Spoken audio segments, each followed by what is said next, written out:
Hey guys, if you haven't heard about Anchor by Spotify, it's simply the easiest way to make a podcast. Anchor by Spotify has everything you need all in one place. So let me explain. Now, Anchor has tools that allow you to record and edit your podcast right from your own cell phone or your own computer. Now, I've been using and loving Anchor by Spotify for 2 years now. And don't forget that Anchor will go ahead and distribute your podcast on so many listening platforms like Spotify and Apple Podcasts, and so many, many more. Now, I think it's simply everything you need to make your own podcast, all in one place. And don't forget, Anchor is totally free. So why don't you go ahead and download the Anchor app or go to anchor.fm to get started. I can't wait to hear all of your podcasts.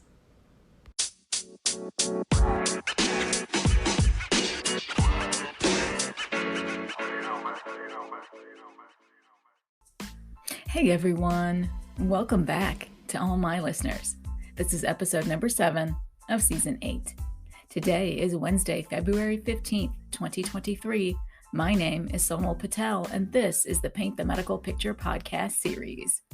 Now, I hope everyone had a great Super Bowl Sunday, a fabulous Galentine's Day Monday, celebrating with all your girlfriends, or just sending them some extra TLC, and a very lovable Valentine's Day yesterday.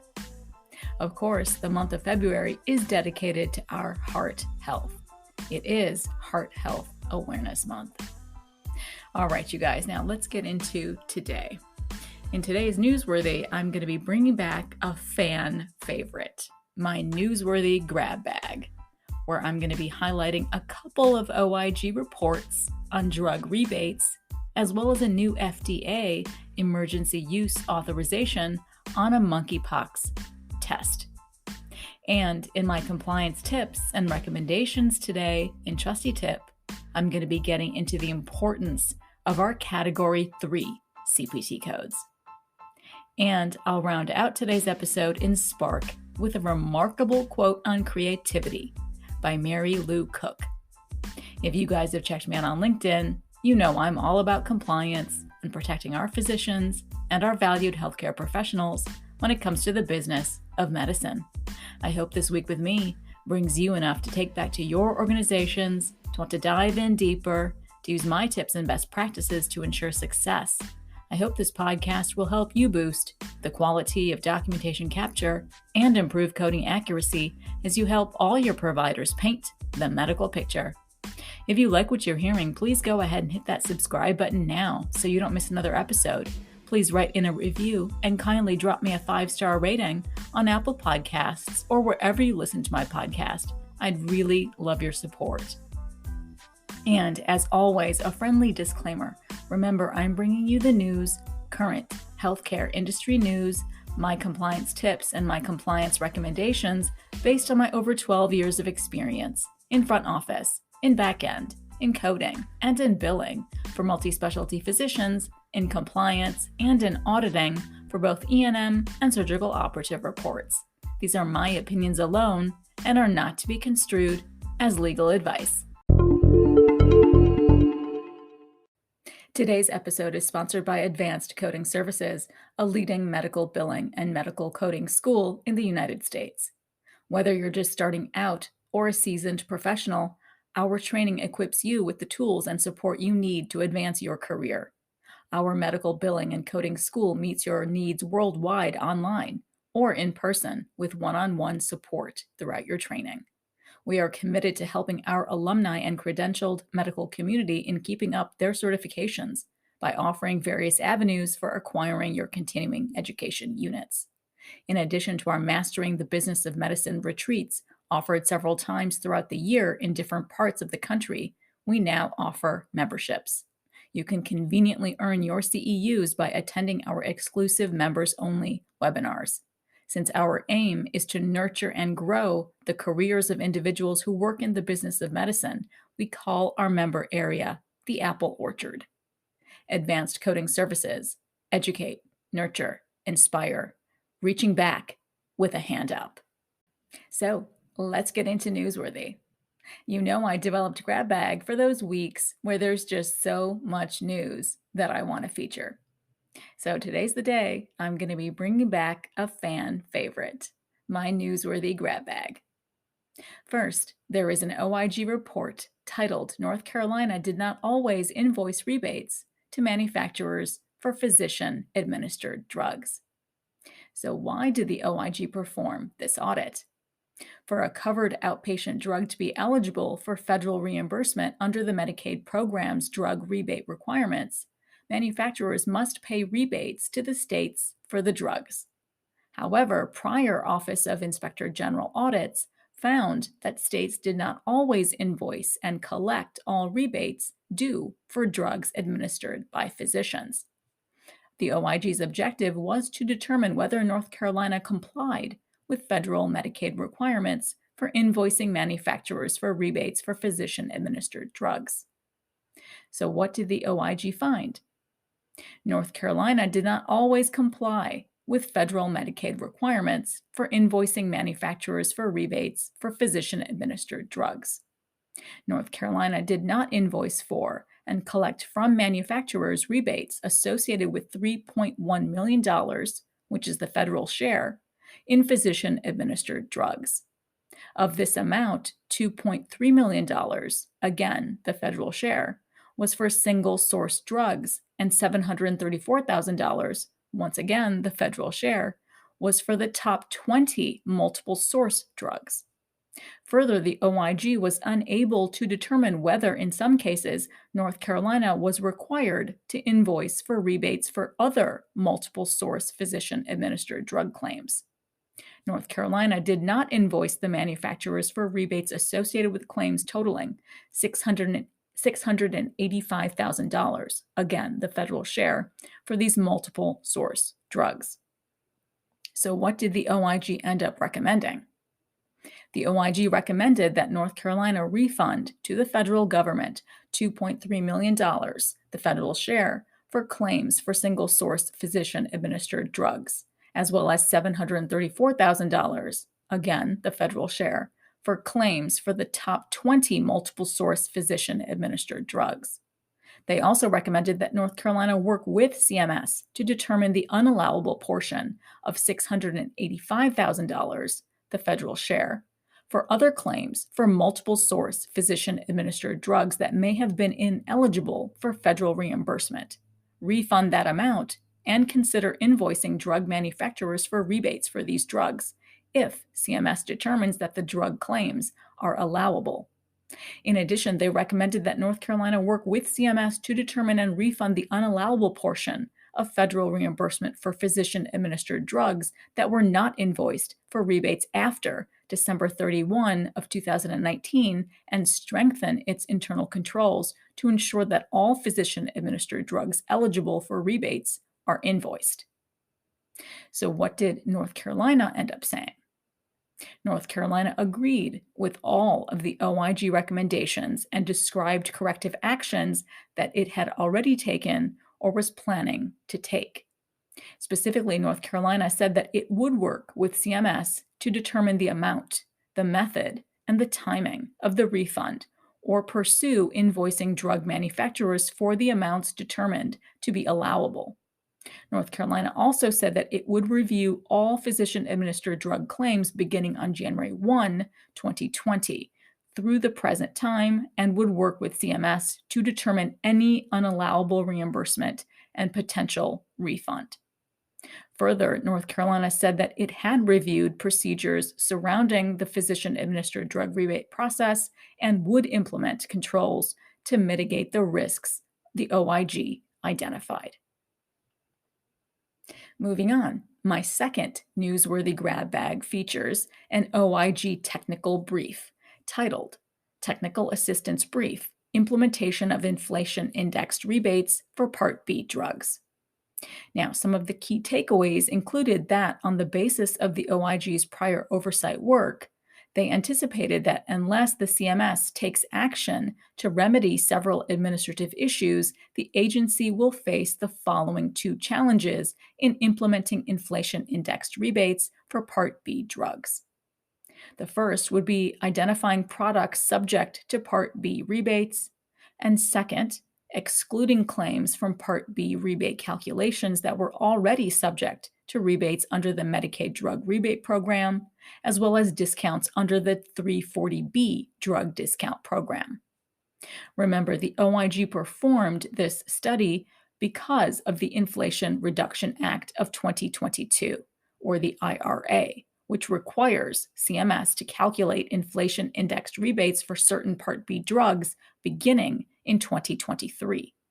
Prior OIG work estimated that Medicare could collect billions of dollars in inflation-indexed rebates similar to those authorized by the IRA. The OIG faced several challenges when conducting this past work that could be informative for CMS and stakeholders as the agency implements the new rebate provisions. This technical assistance brief is intended as technical assistance for CMS to consider as it implements these new provisions. And finally, in my third Newsworthy Grab Bag item, it features a new FDA Emergency Use Authorization, or EUA, for a monkeypox test. The Cepheid Expert Mpox test for use in a point-of-care setting received this EUA. Validation data was gathered through the National Institutes of Health, the NIH's independent test assessment program, established as a collaboration between the FDA and the NIH. Now, this EUA is the latest example of the FDA's ongoing commitment to advance greater consumer access to tests for infectious diseases.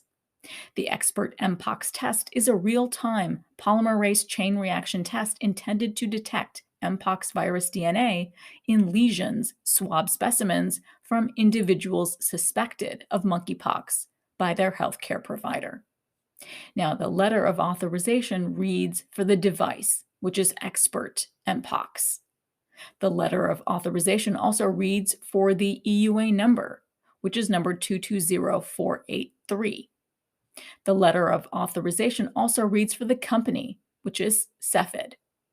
It also reads for the indication, which is this test is authorized for the qualitative detection of DNA from monkeypox virus clade 2.1 and non-variola orthopox virus in human lesion swab specimens, i.e., swabs of acute pustular or vesicular rash from individuals suspected of Mpox2 by their healthcare provider.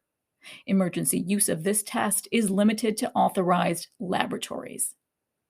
The letter of authorization reads for these authorized laboratories as testing on the Gene Expert DX and Gene Expert Infinity instruments is limited to laboratories certified under the Clinical Laboratory Improvements Amendments of 1988, known as CLIA, in 42 U.S.C. Section 263A, that meet the requirements to perform high or moderate complexity tests. Testing on the Gene Expert Express or Hub Configuration instrument is limited to laboratories certified under CLIA that meet requirements to perform high, moderate, or waived complexity tests. Testing on the Gene Expert Express or Hub Configuration instrument is authorized for use at the point of care, or POC, i.e., in patient care settings operating under a CLIA certificate of waiver, a CLIA certificate of compliance, or a CLIA certificate of accreditation. And now it's time for my best practice tips in Trusty Tip. So in today's compliance tip, I wanted to remind my audience that there's an excellent opportunity every year to dive into Category III CPT codes for more service line opportunities for your providers. These are, of course, codes for emerging technologies, emerging services, emerging procedures, and emerging service paradigms that are non-reimbursable and considered experimental and investigational right now by many payers, both government and commercial. But they do provide an excellent opportunity for tracking the data for these codes to eventually be sunset and eventually be turned into Category I CPT codes with the recommendation and approval of the CPT editorial panel. In addition, of course, with the full authorization by the FDA for the new technology, the new procedure, or the new service that is then allowed to be reimbursed or have relative value units attached to them. There are another 20 new Category III codes that are expected to take effect on July 1st, 2023. These codes range from add-on code 0719T through 0810T. Be mindful, there are additional revisions in parenthetical notes or revised guidelines to 2 existing Category III CPT codes. You can always find this detailed information published on the AMA website. These 20 new Category III codes will be published in the CPT manual for 2024. And finally, I focus Season 8 Spark on creativity. I want this 8th season Spark to be filled with our world's thought leaders, writers, artists, philosophers, everyone who inspires the need for creativity in all we strive to do. So, in this week's inspiring quote, in Spark is from Mary Lou Cook. Creativity is inventing, experimenting, growing, taking risks, breaking rules, making mistakes, and having fun. Absolutely true, right?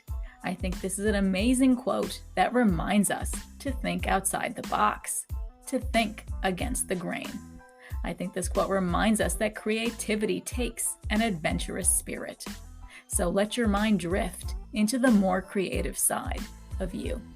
I think this quote inspires us to take a chance on ourselves, to go higher, to do more, to be more. All of that takes risk, takes a belief in ourselves.